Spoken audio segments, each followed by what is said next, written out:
Thank you for that very warm and blessedly short introduction. Usually some of these introductions get longer than my presentation. Good evening, everyone. Good evening. Neither snow nor sleet will stop the Israeli ambassador from coming out tonight. And I'll tell you why I came out tonight in a second. 3 weeks ago, I had the great privilege of traveling to the extraordinary state of Texas. And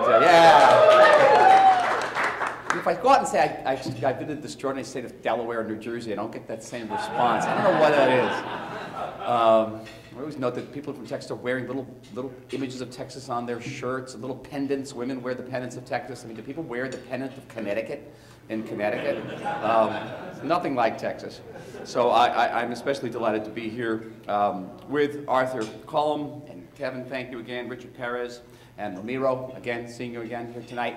So I go to Texas, and I travel across the United States, and my trips have several components which are very, very stable.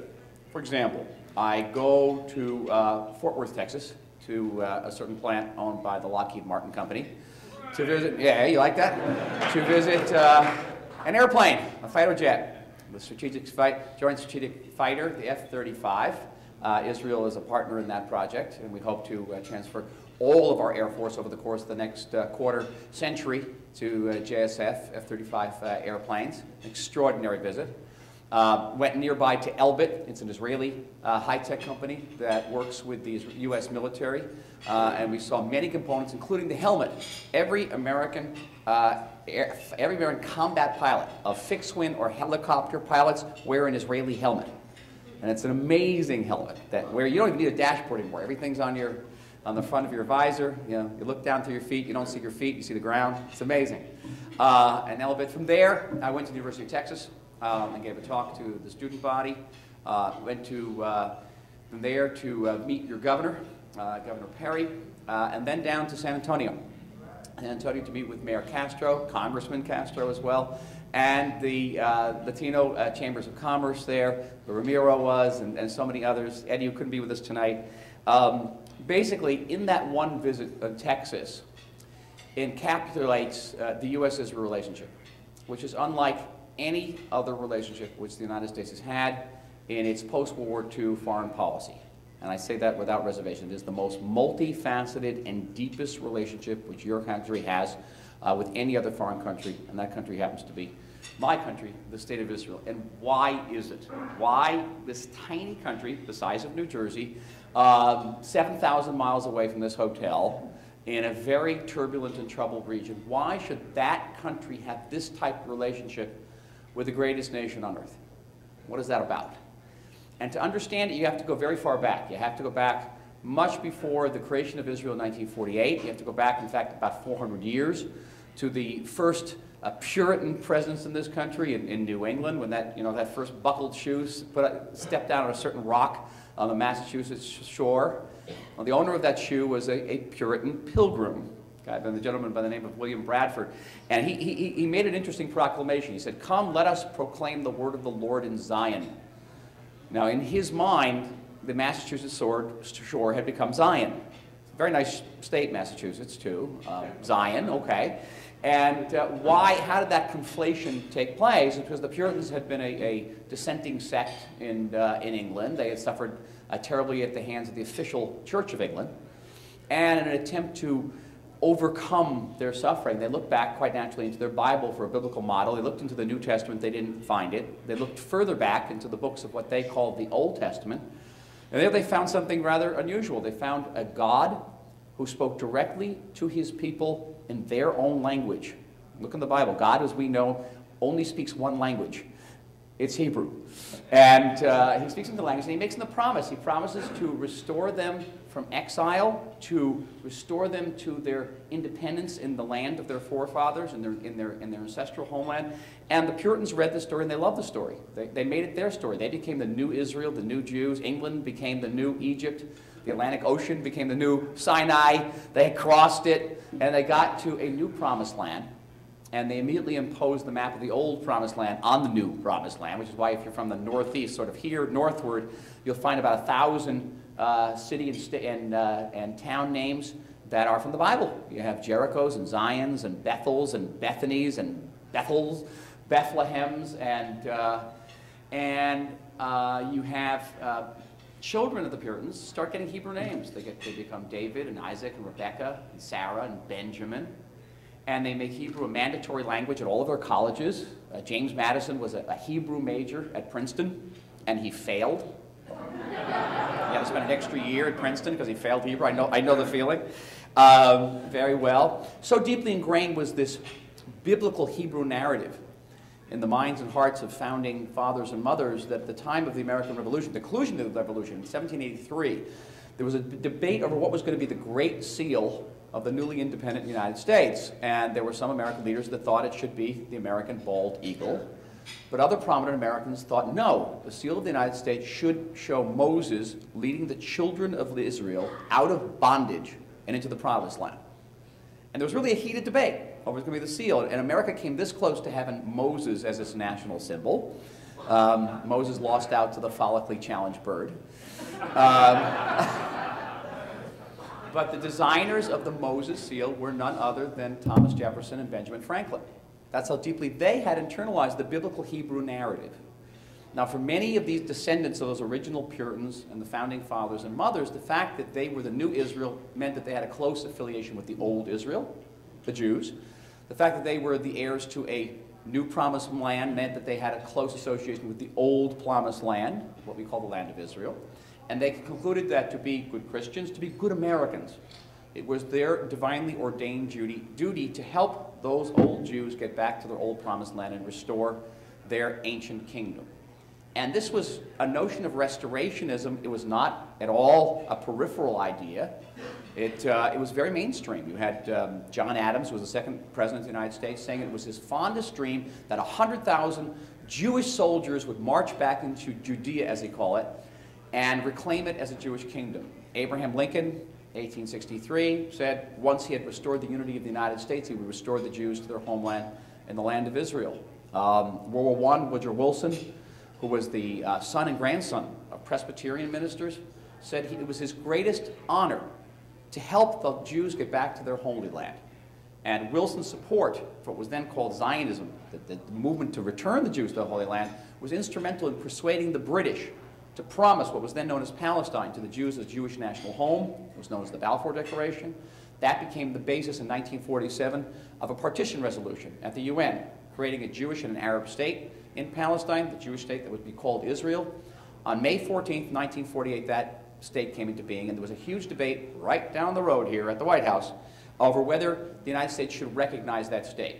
And in an episode of American foreign policy, which is almost completely unique, the entire American foreign policy establishment, the State Department, the Department of Defense, the Pentagon, said to the President of the United States, don't do it. If you recognize the Jewish state, the Arabs are going to cut off oil to the West, Europe will fall to the Soviets, the Jews don't know how to defend themselves, the American army is going to have to go in there and fight for them, they have to call up 300,000 reservists, it's all in the records. But the President was an unusual man. His name was Harry Truman. And he had been raised a strict Baptist, and he claimed to have memorized the Old Testament by age 14. And he listened to all of this advice, and he locked himself into the White House for about 48 hours, didn't talk to anybody. And at 6:11 p.m. on May 14th, 1948, that's 11 minutes after Israel declared its independence, Harry Truman made the United States the first nation on earth to recognize the recreated Jewish state. And asked later why he did this, why he went against the advice of everybody, including his own Secretary of State, George Marshall. Why would he do this? Truman had a very simple answer. He said, I'm Cyrus, he said. I'm Cyrus. Now, some of you know your Bible, you already know it. I always know the people who know the Bible. They start nodding. Cyrus was, of course, the ancient Persian king who restored the Jews from exile and enabled them to reestablish their state and to rebuild the temple. I'm Cyrus. He has so internalized the biblical Hebrew narrative. Now, that factor is very important in U.S.-Israel relations. The United States is the most religiously observant, industrialized nation in the world. More people in this country attend one house of worship of one type or another, be it a church, a mosque, a synagogue, per week than any other industrialized country on earth. And people read their Bible, they're reading the same things the Puritans read, the same things John Adams and Abraham Lincoln read, and they conclude God made a promise to the Jews, and he's carrying out his promise. And it's one of the reasons why support for Israel today, in spite of all the turbulence in our region, is close to an all-time high. Roughly three-quarters of the American population defines themselves as pro-Israel. either very pro-Israel or very pro-Israel. And, you know, American Jews probably make up about 2% of the population, even less. So where is this coming from? It's coming from a faith-based support. But of course, Israel comes into being in 1948 not just as a Jewish state, but as a democratic state, and as the only democracy in the Middle East.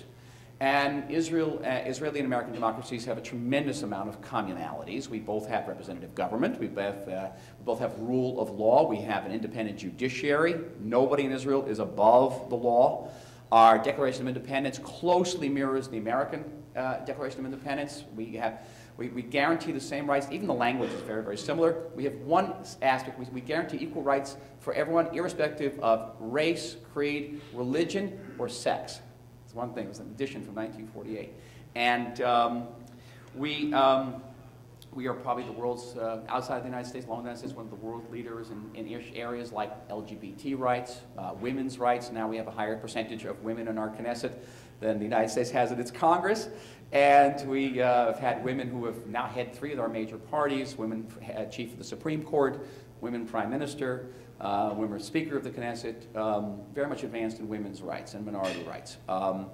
Israel is one of a small group of countries in the world, the United States, Australia, Canada, New Zealand, very elite club, I have to tell you, that has never known a second of non-democratic rule. Think about it. Think of all the countries that are democracies in the world, and many of them have gone through periods where they weren't democracies. We've never had a second of non-democratic government, in spite of the tremendous pressures we've been under. Israel's the only country in the Middle East that has a memorial to 9/11 outside of Jerusalem, a beautiful memorial where the American and Israeli flags fly side by side. We have the only memorial in the Middle East to John Fitzgerald Kennedy. We have the only memorial in the Middle East to Martin Luther King. We actually commemorate a Martin Luther King Day in Israel. We are the only country in the Middle East that has not one but 2 replicas of the Liberty Bell. Both of them inscribed with the words from Leviticus, from the Bible, "May liberty ring throughout the land." One of them is right down the street from my house in Jerusalem. So we had this deep spiritual connection. We had the democratic shared values. We did not have a military alliance. In 1967, Israel fought a war, the Six-Day War. We won, but we won it without a single American bullet. It was all fought with French arms. The United States did not have a military alliance with Israel at that time. But on the 7th day, American policymakers woke up and said, whoa, there's this anti-Soviet power in the Middle East that just defeated these huge Soviet-backed armies. Maybe we should be allied with that country. And thus began the U.S.-Israel Strategic Alliance, which has become one of, if not the most multifaceted strategic alliance which the United States has had with any country in the post-World War II period. Now, the United States gives Israel a lot of military aid. We get about at least $3.1 billion in out-and-out military aid per year. It's roughly the cost of half of one Zumwalt-class destroyer today. Military equipment is very expensive. We also get support for missile systems. What do you get in return for this aid? What you get is, first of all, a country that is able to develop the most sophisticated military systems together with the United States. We have the most advanced multi-layered anti-ballistic systems. Most recently, the Iron Dome system. You may have seen it in November, taking down about 430 incoming rockets fired by terrorists in Gaza at our major cities, at Tel Aviv. That is the first anti-ballistic system in history to work in combat. And it's quite literally rocket science. It's getting rockets traveling at the speed of bullets to hit one another in midair. It does, it works. We have an intermediate range system called David Sling, long range at the Arrow system. Together, we develop all sorts of system. We talked about the helmet earlier that's developed by Elbit, which every American pilot wins. Intelligence sharing. There's nothing like the U.S.-Israel intelligence relationship. Really is nothing. I hear it from both House and Senate Intelligence Committees from both sides of the aisle. Really, there's nothing like it. We are your eyes and ears in a very important area of the world for America's security and America's economy. Joint training, we've recently had the largest joint exercise between U.S. and Israeli forces. And it's not just, it's a port of call in Haifa where the 6th Fleet can call. It's airfields. America pre-positions about $1 billion worth of military equipment underground in Israel for use by American forces. It's not just in developing offensive capabilities, it's also in saving American lives. There's a small kibbutz, a communal farm in northern Israel, that developed a packet for quickly armoring American vehicles. Remember at the beginning of the Iraq and Afghanistan conflict, there was lots of talk about the fact that American vehicles had arrived onto the battlefield with insufficient armoring. Well, this little kibbutz came up with this idea of a quick armoring kit. We armored about 20,000 vehicles. And in the embassy here in Washington, we get the letters of thank yous from the grandfathers and the wives and the parents of American soldiers. Thank you for saving our kids or husbands or grandkids' lives. We actually get these letters. We developed a small high-tech company in Jerusalem developed a high-tech bandage that has an internal pressuring system that stops bleeding very quickly.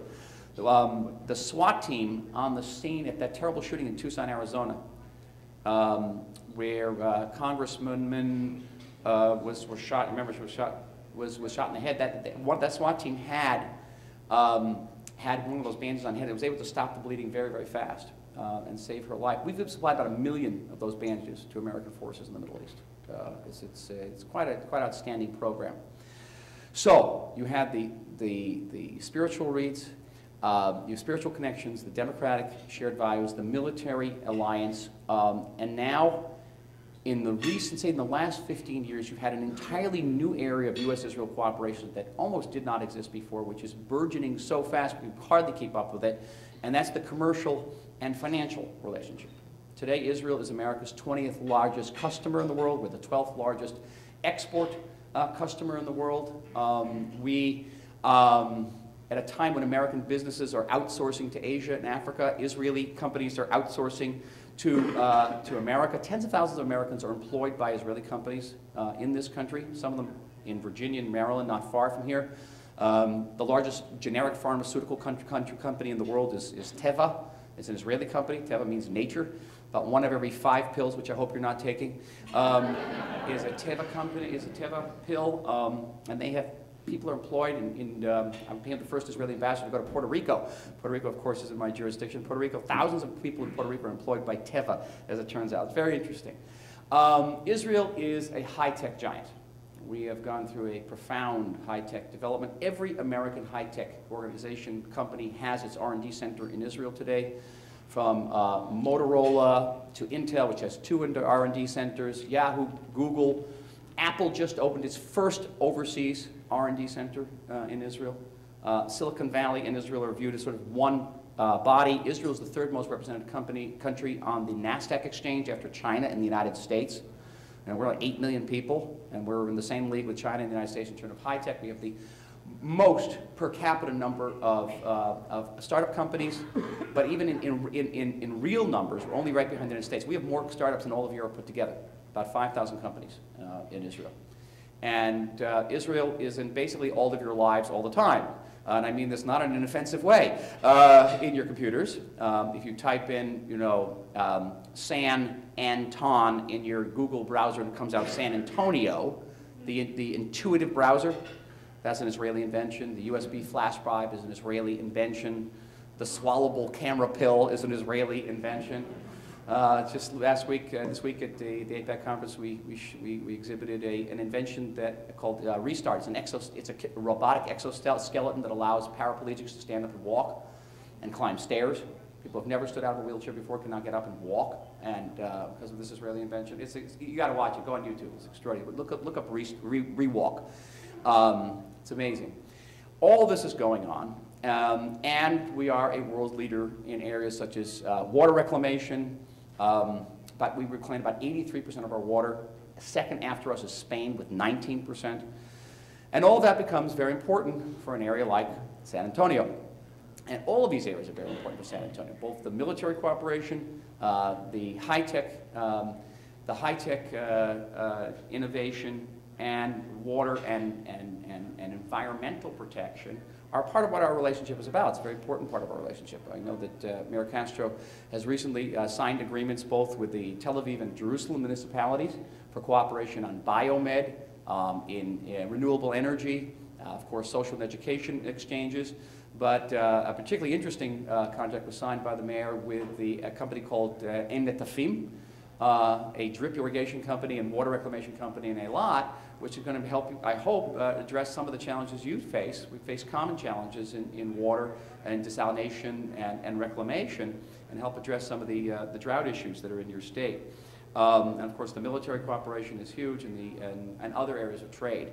Very important. Now, this doesn't mean that Israel and the United States agree on everything. We don't. We've had even the best of friends, the closest of allies can disagree occasionally. And we've had disagreements over aspects of Israel's settlement policy, about the Jerusalem issue, sometimes about Iran. But, you know, this month, about 2 weeks, President Obama is going to make his first trip of a second term to Israel. I think that's significant, sending a message to the people of Israel, sending a very profound message to our area at a troubled time about the nature of the Israeli-American relationship. And that is, again, unlike any other relationship in the world. It is unbreakable, it is deep, it is spiritual, it is democratic, it is strategic, every different way.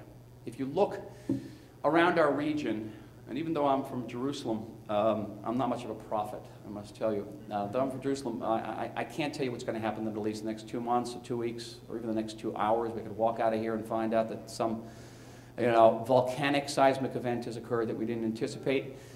There's one thing that's certain, and one thing that's absolutely certain, looking ahead 2 months, 2 years, maybe even 20 years, there's going to be one country in the Middle East that's going to be stable. It's going to be militarily and economically robust. It has a citizens' army. That army is bigger than the French and British army combined. It is a country which, again, is unremittingly, I would say flagrantly democratic, and a country which is unreservedly, unequivocally, and proudly pro-American. And we don't, no American flags being burnt in the streets of Israel. Right? The American flags are waved in the streets of Israel. And you look around the Middle East, and you look around the world, there aren't many allies like that in the world. And that's why I say that Israel is not just an ally of the United States. Israel is, for the United States, an ultimate ally. So thank you all, and I'll be happy to have a couple questions.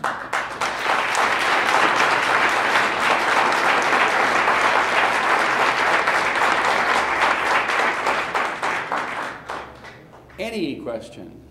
I certainly got it with the University of Texas. Go ahead. I have a question.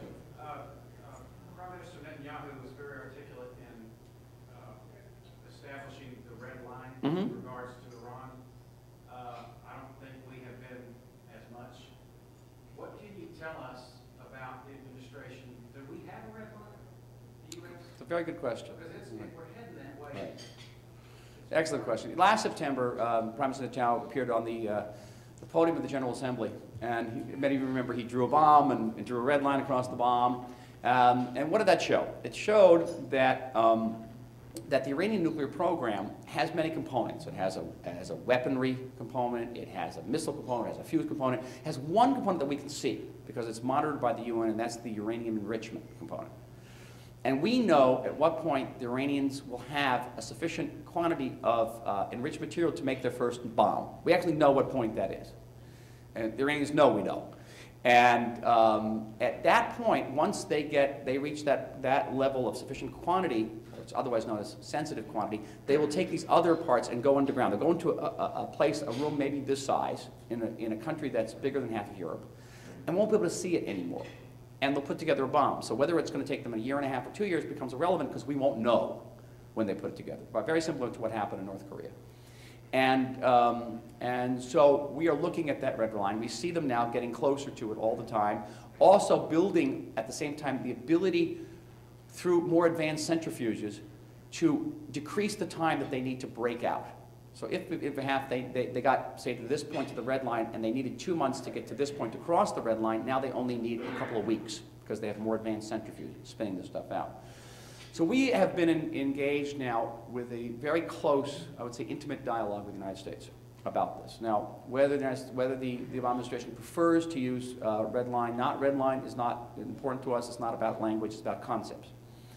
And the fact of the matter is, we see the same things. We draw the same conclusions. We have different clocks. Israel is a small country in Iran's backyard. We are threatened with the Iranian regime with national annihilation. And we have limited capabilities. We don't have strategic bombers. We don't have aircraft carriers. The United States is a big country, far away from the Middle East, not threatened with national annihilation yet by the Iranians, and with much bigger capabilities. So our clocks work somewhat different. Now we're in a discussion about how we can get our clocks, though they're different sizes and moving at different times, how we can synchronize them better. And again, this is a conversation we're not going to have, publicly, but the president has been emphatic and unequivocal that he is determined to prevent Iran from acquiring nuclear weapons. He keeps all options on the table. There are military options, and they have been prepared. President Biden just said this the other day, and we agree. We're there to help. We're there to be part of that goal. Understand, this is sort of a long-winded answer, but it was a great question. An Iranian nuclear weapon, what does it mean? Why is the president saying this? Why are we all? It's not just that they can get a nuclear weapon and stick it on top of one of the missiles that they already have and blow us off the map because we're a very small country. In many ways, that's almost the least of the problems. Once Iran gets nuclear weapons, many countries in the Middle East will get nuclear weapons. A nuclear arms race begins. So everything you see happening in the Middle East right now, where we're worrying about the chemical arsenal in Syria, we're worrying about the nuclear arsenal in these countries. And non-proliferation becomes like an oxymoron. It's gone. Throughout the rest of the Middle East, throughout the world. Once Iran is the largest state sponsor of terror in the world. It has sponsored terrorist attacks across 5 continents and in 25 cities, including right here in Washington, D.C. They're going to blow up a big restaurant down the street in Georgetown here with the Saudi ambassador in it about 2 years ago. I mean, these are terrorist sponsors. Do you want those terrorists to have nuclear weapons? And they will have access to nuclear weapons. You won't be worried about a bomb. You're worried about a nuclear bomb. And you won't need a rocket. You need a ship container. So there's a reason why President Obama has said that even if Israel was completely uninvolved in the Iranian nuclear issue, he would still regard the Iranian nuclear program as a profound strategic threat to the United States. And we're working to meet that threat. It's a great example of the U.S.-Israel cooperation. Sir? This morning, Senator Ted Cruz raised the question to this group of why the United States is sending $250 million in military aid to Egypt. Texas. Well, we try not to get into a discussion between the United States and Egypt. We have a peace treaty with Egypt, which is very crucial to us, crucial to Egypt, crucial to the region, I think, and to the world since 1979. And the military aid is built into that peace treaty. The United States is a co-signatory to that treaty. And so you're obligated by your signature to fulfill that. We're not going to get involved in the negotiations. We have a very delicate relationship with the Egyptians right now under the Muslim Brotherhood government. We prefer to focus not on what they say, but what they do. We hope that they will do a better job of preventing, for example, the smuggling of Iranian weapons into the Gaza Strip, which are then used and fired at our civilians. We hope that they'll restore our embassy in Cairo that was burnt and destroyed by rioters. We hope that they'll restore their ambassador to Tel Aviv. He was recalled and hasn't been restored. We have expectations of Egypt. But a secure and stable Egypt is in Israel's interest, and I think it's in the interest of the region and the world, and we hope that it can be attained. By the way, Senator Cruz, before my trip to Texas, I asked him where he got those boots. Lucchese boots? Casey boots, all right. So we went trucking out in Austin to Allen Boots out there, and saw the price on those boots. Boy, I don't know. Beautiful boots. Sir, yeah. Cybersecurity is one of the greater things moving forward. I mean, it really will take us away from the boots on the ground. As it were. The United States and Israel are one of those ones. Oh, I don't see it as a competition in the sense of who's going to be who can sort of dominate the field. It's a friendly competition to see how far we can advance together on this. I have escorted twice now Department of Homeland Security Secretary Janet Napolitano to Israel. I've been on several missions back and forth, all dealing with cyber. Israel, together with the United States and Britain, is the world leader in cyber.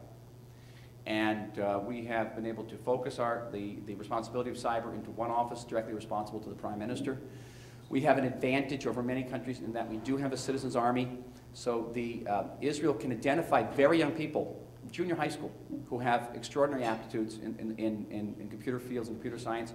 And then when they go into the army, they go into these genius units that are truly extraordinary. And you have to, with the competition is in America, since you have a volunteer army, you have to get the computer geniuses to go into the army to do that. It's very difficult. So we have that advantage, but we are sharing our know-how, and we have the very intimate cooperation on cybersecurity, and it's growing faster and faster. I was just having a conversation in the Senate about it today. And yesterday I also met with the newly confirmed Secretary of Defense Hagel, our first meeting. He had his first meeting, by the way, with Ehud Barak, our defense minister. It was his first meeting with a foreign dignitary. And cyber was an important part of that discussion as well. So this is another area of our defense cooperation which is just going to burgeon over the next couple of years. And quickly, we hope. Yes, sir. Mr. Ambassador, a question about another possible touch point in South Texas with the Eagle Ford development and the hydraulic fracking. And I know that there's been some Well, we have a touch point in the fact of in the presence of Noble Energy, which is a Texas company that has been in charge of the exploration and the now discovery of what was in 2012 the largest gas deposits, natural gas deposits in the world. You know, we used to always joke that Moses got it wrong. He was a stutterer. You know that story? God asked him where he wanted to go, and he went ka. And God said, "Oh, Canaan." He meant to say Canada, because we got the only country in the Middle East that doesn't have any oil. Well, there's now a miracle, and we actually discovered natural gas in quantities that will enable us not only to meet all of our needs, but many of the region's needs. If they want it, it can be a source of great cooperation between us and our neighbors, but also make us a gas exporter. And we're going to be getting the first imports of that gas in April, in just another month. It's going to start.